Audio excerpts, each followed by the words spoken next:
Alpine's Hemp Company. Gummies, seltzers, syrups, and more. Treat yourself to the best.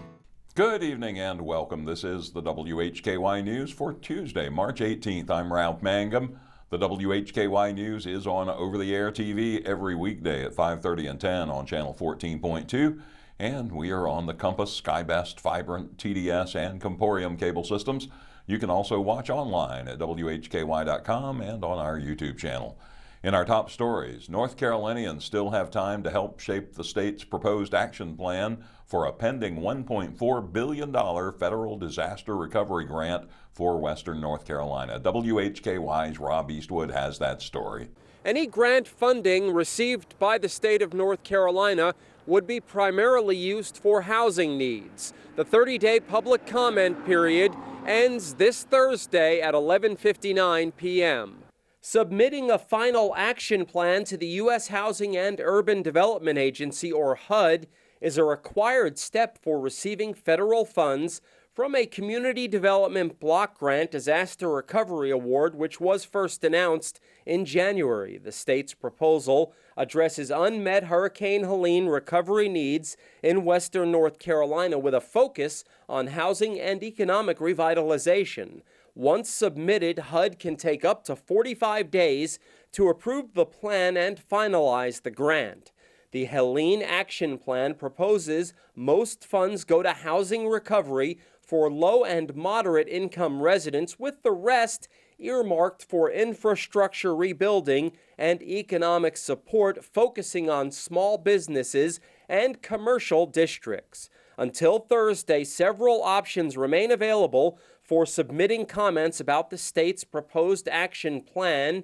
You can do so online at commerce.nc.gov/recovery-comments. You can get much more on this and find important links in this story at our website, WHKY.com. Reporting for WHKY News, I'm Rob Eastwood. Thank you, Rob. The City of Morganton and Morganton Public Safety have announced that Assistant Chief Ryan Lander will take over as interim Public Safety Chief. Current Chief Jason Whisnant will retire on April 1st.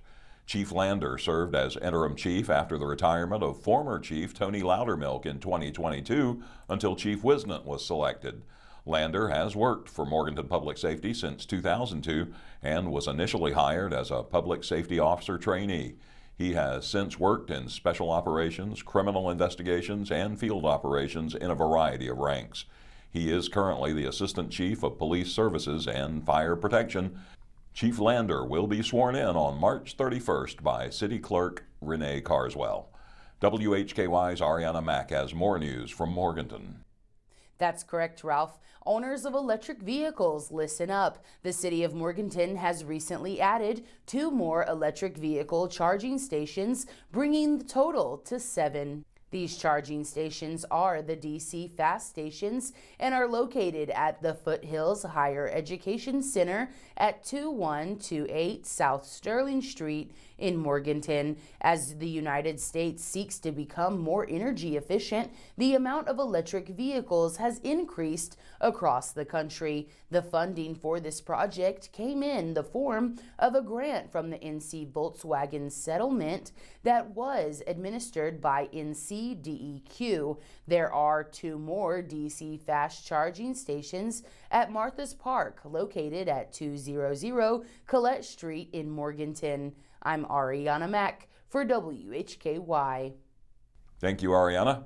At the most recent Alexander County Board of Commissioners meeting, during the public comment period, Bethlehem resident and business owner Tyler Brown expressed his opposition to the proposed incorporation of the Bethlehem community. He said he's been in contact with legislators, stating that the issue should be decided by a vote of the people. Brown encouraged interested persons to visit BethlehemNC.com to learn more about the issues. Following the Alexander County Commissioners meeting, the board convened a meeting of the Consolidated Human Services Board, which meets quarterly. Among the topics discussed, the County Health Department is still seeking an engineer and an ophthalmologist for its advisory board. The Health Department currently has 3 staff vacancies. You can read much more about those meetings at WHKY.com. In the crime report today, a pair of Caldwell County drug arrests and one from Iredell In local sports today, high school baseball, softball, and soccer, plus recognition for a Lenorine basketball player and more from LR and from AP.